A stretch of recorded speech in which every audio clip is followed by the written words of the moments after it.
MVL యువ జ్యోతి శ్రోతలకు నమస్సులు.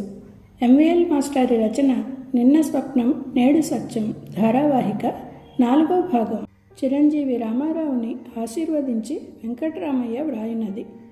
నా ఆరోగ్యం బాగుండలేదు. ఆచారి గారి అమ్మాయే ఇంత అన్నం వండి పడేసిపోతుంది. రమణ బాగా చదువుతున్నాడు అనుకుంటాను. ఉత్తరం చూసి సీత ఆదుర్దా పడింది. కొడుకుల్ని చూడాలనిపించకపోతే ఎందుకు రాస్తారలా? వెంటనే వెళ్ళి తీరాలని రామారావుని తొందరపెట్టింది. రవి బెజవాడ చేరేసరికి ఉదయం 8 అయింది. ఆలోచిస్తున్న కొద్దీ ఆశ్చర్యంగా కనబడుతోంది. వెంకటరామయ్య గారెవరు, తనెవరు? రామారావు గారు బంధుత్వం తిరగేయకపోతే అసలు బంధువులమన్న సంగతి కూడా తెలిసేది కాదు.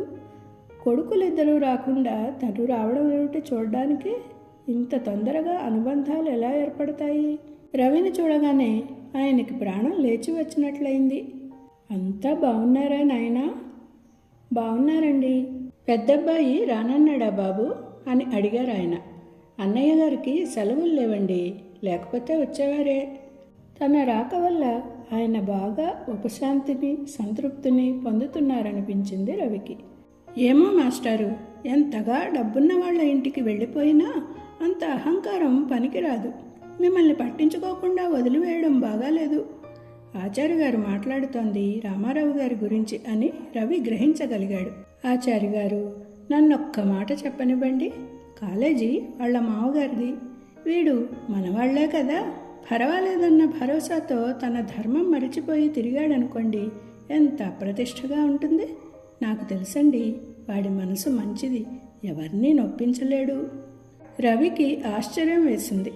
రామారావు గారు లక్షాధికారి అల్లుడన్న మాటే గాని ఆయన సొమ్ము రూపాయి కూడా తీసుకోకుండా గడుపుతున్నారు. వీళ్ళెందుకు ఇలా నీచంగా ఆలోచిస్తున్నారు? కొడుకు మీద వెంకటరామయ్య గారికి ఉన్న నమ్మకానికి ఆనందం కలిగింది. అబ్బాయిని మా ఇంటికి తీసుకువెళ్తాను. పచ్చడి మెతుకులు, పైగా పథ్యం పచ్చళ్ళు. ఇక్కడేం తింటాడు అన్నారు ఆచార్య గారు. ఇంటికి వెళ్ళి ఆయన ఆప్యాయతను చవిచూశాక, వెంకటరామయ్య గారి కుటుంబంతో ఆయనకు గల ఆత్మీయత తెలుసుకున్నాక ఆ అభిప్రాయం మార్చుకున్నాడు.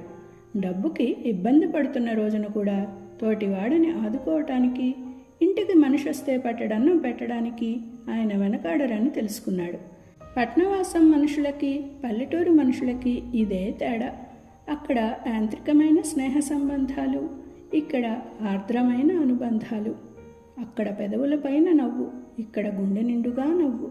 ఈ తరం మనుషులు వేరు, వాళ్ళ తత్వాలు వేరు. అరమరలు ఎక్కువైన నగర జీవితంలో అరమరికలు తెలియని వీళ్ళు ఉండలేరు.